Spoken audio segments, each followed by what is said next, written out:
But how many people are willing to self-reflect? Because there is always the fear that you might discover something about yourself that is not always true. Do you get what I'm saying? That is not always true. So are you really willing and honest enough to face your own error? No, there are not many people. Are you willing to see your own error and face it? Can you embrace your own doubt? Can you embrace your own falsehood?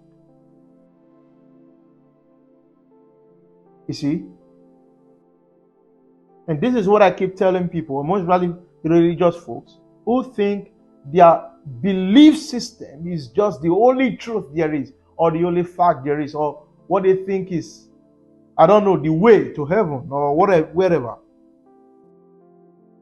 You see, such dogmatic set of people cannot face their own lie. They can't face their own error.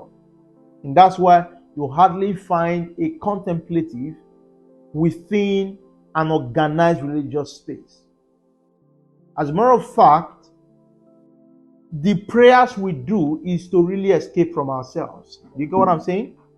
People pray in order to escape from themselves. Because, it's a kind of inducement, right? What is it? Yeah, it's a kind of inducement. You want to induce yourself out of a particular state so that your lie can continue to what? You see, such inducement endorsing or confirming your lie, you go on as truth or as fact.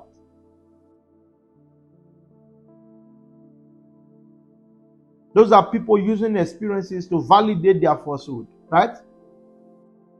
But you see, contemplation is very different. It's not the kind of style of praying that we do out there. Contemplation, exposes you to all your shade in its totality. You see, you are faced with your lie. Your lie begins to confront you. And it's confronting you for change, for your own good. It's confronting you for adjustment. It's confronting you for you to evolve. It's confronting you for you to, transit. So we talk about people on this continuous path of transition. We're talking about people who are contemplative enough to face their own aspect of darkness. Because you see, without that aspect of darkness, there is no way you can evolve. That is to say, your darkness must confront you in order for you to advance. You get what I'm saying? Because if you are exposed to your own good aspect, you're going to be deceived by it and become so comfortable within it. But then by the time you are faced by your own darkness, that continues to put you beyond the edge. It's just like saying there is a place of suffering within the human society.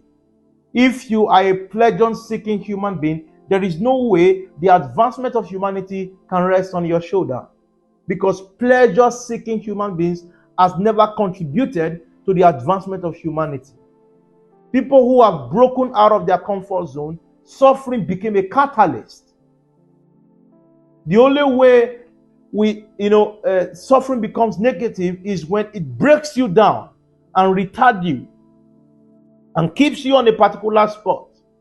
But by the time out of that inconveniences, out of that suffering, all right, you are forced to go beyond the edge. You are compelled, all right, to launch into, uncharted terrains.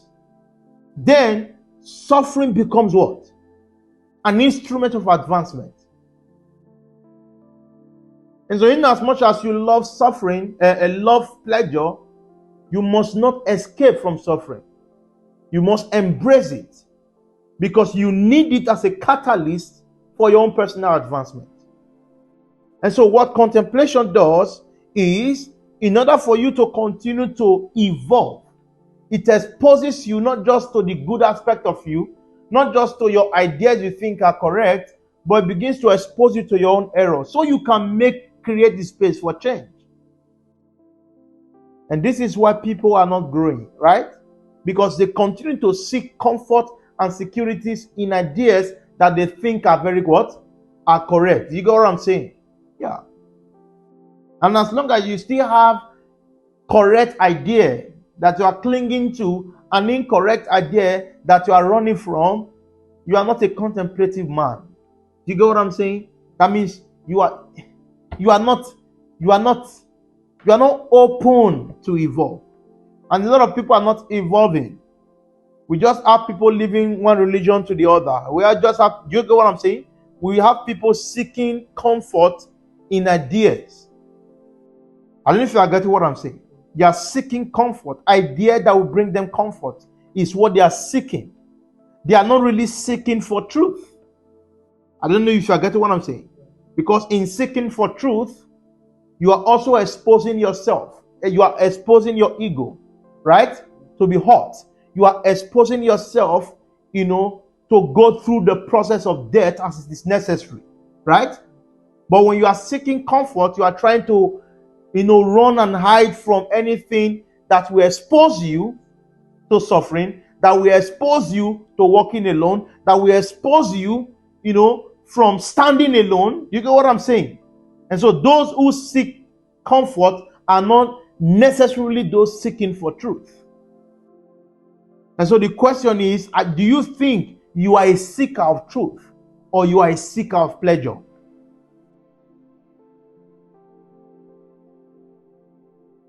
Are we together? If you are with me online, just respond to me. Are you a seeker of truth or you are in pursuit of pleasure?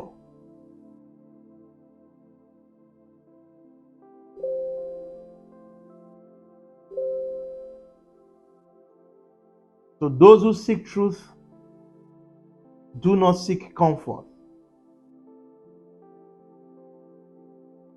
Okay?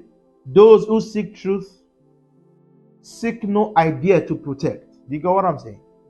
Yes. And that's why the act of contemplation is a necessity for the modern man. It's a necessity if the modern man must evolve.